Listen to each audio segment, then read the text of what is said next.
nom du département en charge des affaires religieuses de notre pays, nous tenons en premier lieu à remercier son Excellence Monsieur le Président de la République qui traduit en actes concrets ce que nous appelons laïcité dans notre pays. Nous assistons les musulmans et l'occasion nous est donnée de pouvoir assister aussi les chrétiens. Donc cet acte qui consiste à pouvoir remettre à nos compatriotes catholiques des bus en vue de leur déplacement pour le pèlerinage national de Bofa n'est qu'en réalité que la traduction justement de cet équilibre et même de cette équité au plan religieux dans notre pays. Donc le département qui est en charge des affaires religieuses est donc absolument heureux d'être associé justement à cet événement. Et c'est la raison pour laquelle nous saisissons aussi cette opportunité pour remercier les garages du gouvernement qui chaque année, il y a de cela maintenant 4 ans, nous sommes là à tout moment et nous remettons les bus aux marcheurs et à ses paroisses. Comme pour dire que la Guinée est une et comme l'a dit l'autre, une famille. Et en étant une famille, nous sommes aussi une même grande famille religieuse.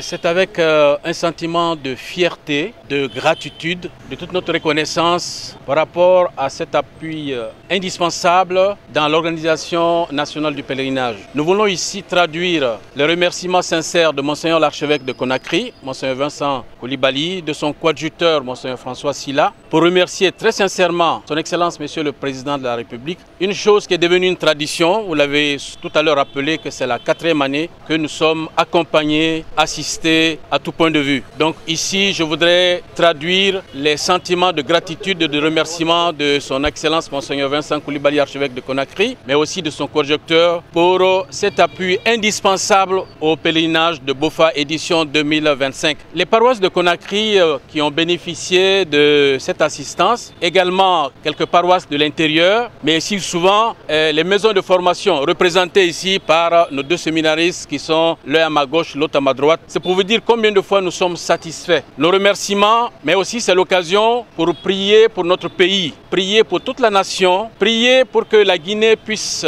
aller de l'avant dans un esprit de développement et cela à l'actif du CND. Je vous remercie. D'abord remercier le garage du gouvernement, son directeur général, M. Senkou, qui met tout en œuvre pour que les biens qui sont de la propriété de l'État soient bien entretenus et soient utilisés à bon escient. Aujourd'hui, le chef de l'État fait encore parler son cœur pour ramener tous les fils et filles de Guinée au même niveau.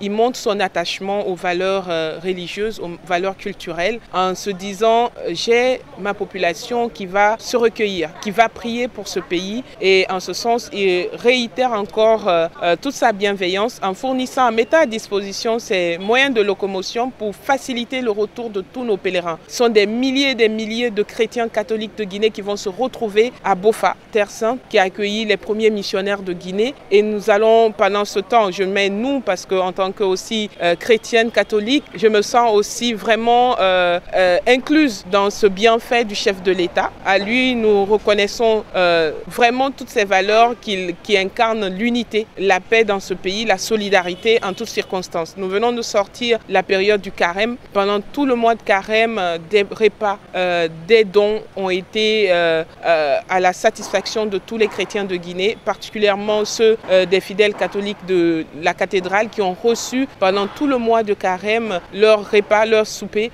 pendant les ruptures de jeûne. Et ça, nous tenons au nom de l'Église chrétienne de Guinée, catholique de Guinée, au nom en tant que aussi membre du gouvernement, dire merci pour toute cette affection qui vient donner du baume au cœur des concitoyens de Guinée. Et en tant que membre du gouvernement, nous nous situons pleinement dans cette synergie d'action qui vise l'inclusivité, la solidarité au niveau de la distribution de l'attention de l'État. La mise à disposition des bus aux pèlerins chrétiens est une initiative du président de la République, le général Mamadi Doumbouya, qui accorde une importance capitale à la cohésion sociale. Vous n'êtes pas sans savoir que la Guinée est un pays laïque. Cette laïcité voudrait que tous les Guinéens soient traités au même pied d'égalité. C'est pourquoi le gouvernement guinéen accorde une importance très capitale à ce pèlerinage. Ça veut dire quoi? C'est un message très fort pour les Guinéens. Nous sommes musulmans, nous sommes chrétiens, et dans cette laïcité, on peut vivre ensemble dans la paix et dans la tranquillité. C'est pourquoi le président de la République et son gouvernement, à travers aussi notre ministre tutelle, le général Amara, ont souhaité mettre à disposition ces bus comme d'habitude. C'est la 4e année qu'on fait la même chose depuis l'arrivée du CNRD. On met les bus à la disposition des chrétiens. La spécificité de cette cette année, c'est qu'il y a des villes de l'intérieur comme Kindia, comme Kiendoumaya et autres. Donc c'est ça un peu le message. C'est totalement pris en charge par le président de la République. Totalement pris en charge par le président de la République. Allant de l'entretien des bus, per diem des chauffeurs, le carburant et le reste. C'est eux qui voient avec.